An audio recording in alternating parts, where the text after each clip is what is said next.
அனைவருக்கும் வணக்கம். என் லைஃப்பில் இந்த மாதிரி ஒரு பெயின்ஃபுல்லான ஒரு சுச்சுவேஷனை நான் ஃபேஸ் பண்ணதே கிடையாது. மனசு முழுக்க வலி வலி மட்டும்தான்.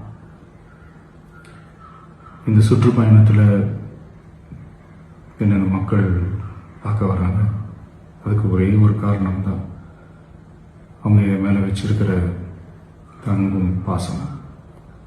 அந்த அன்புக்கும் பாசத்துக்கும் நான் எப்பவும் கடமைப்பட்டிருக்கிறேன். அதனால தான் இந்த சுற்றுப்பயணத்தில் மற்ற எல்லா விஷயங்களையும் தாண்டி மக்களுடைய சேஃப்டி, அதில் எந்த காம்ப்ரமைஸும் பண்ணிடக்கூடாதுன்றதுக்காக தான் அது என் மனசில் ரொம்ப ஆழமாக இருக்கும் அந்த எண்ணம். அதனால தான் இந்த அரசியல் காரணங்கள் எல்லாத்தையும் தவிர்த்துட்டு ஒதுக்கி வச்சுட்டு மக்களுடைய சேஃப்டி மட்டும் மைண்டில் வச்சுக்கிட்டு அதுக்கான இடங்களை சூஸ் பண்ணுறது, அதுக்கான இடங்களை பார்த்து பெர்மிஷன் கேட்கறது, போலீஸ் டிபார்ட்மெண்ட்டில் அதை ரிக்வெஸ்ட் பண்ணி கேட்போம். ஆனால் நடக்கக்கூடாதது நடந்துருச்சு. நான் மனுஷன் தானே. அந்த நேரத்தில் அத்தனை பேர் பாதிக்கப்பட்டு இருக்கும்போது எப்படி அந்த ஊரை விட்டுட்டு என்னால் கிளம்பி வர முடியும்? நான் திரும்ப போகணும்னு இருந்துச்சுன்னா அதை ஒரு காரணம் காட்டி அங்கே வேறு சில பதட்டமான சுச்சுவேஷன்ஸ், வேறு சில அசம்பாவிதங்கள், அந்த மாதிரி எதுவும் நடந்துடக்கூடாதுன்றதுக்காக தான் நான் அவாய்ட் பண்ணேன். இந்த நேரத்தில் சொந்தங்களை இழந்து தவிக்கிற இத்தனை குடும்பங்களுக்கும் என்னுடைய ஆழ்ந்த இரங்கலை தெரிவிச்சுக்கிறேன். எனக்கு தெரியும், என்ன சொன்னாலும் இது ஈடையாகாதுன்னு எனக்கு தெரியும். ஹாஸ்பிட்டலில் ட்ரீட் பண்ணிகிட்ருக்கிற எல்லாருமே சீக்கிரமாக க்யூர் ஆகி வரணுன்றதை இந்த நேரத்தில் நான் வேண்டிக்கிறேன். கூடிய சீக்கிரமே உங்கள் எல்லாரையும் நான் சந்திக்கிறேன். இந்த நேரத்தில் எங்களுடைய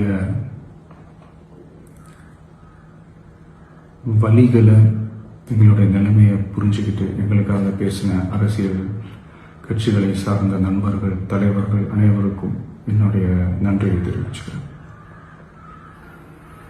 கிட்டத்தட்ட ஒரு 5 மாவட்டத்துக்கு பிரச்சாரத்துக்கு போனோம்.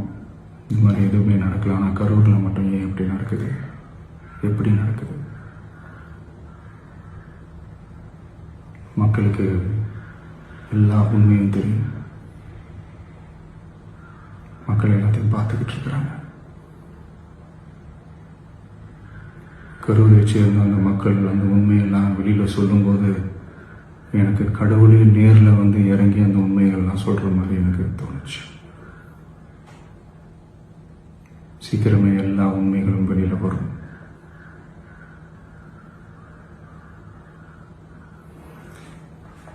எங்களுக்கு தரப்பட்ட இடத்துல நாங்கள் போய் அந்த ஸ்பாட்டில் நின்று நாங்கள் பேசிட்டோம். அதை தாண்டி எந்த தவறும் எங்கள் சைடில் நாங்கள் எதுவுமே செய்யலை. பட் இருந்தாலும் எங்கள் கட்சியை சேர்ந்த நிர்வாகிகள், தோழர்கள் மேலே எஃப்ஐஆர், அது மட்டும் இல்லை சோஷியல் மீடியாவை சேர்ந்த நண்பர்கள், தோழர்கள், அவங்க மேலே எஃப்ஐஆர்லாம் போட்டு இப்போ பிடிச்சிக்கிட்டு இருக்கிறாங்க.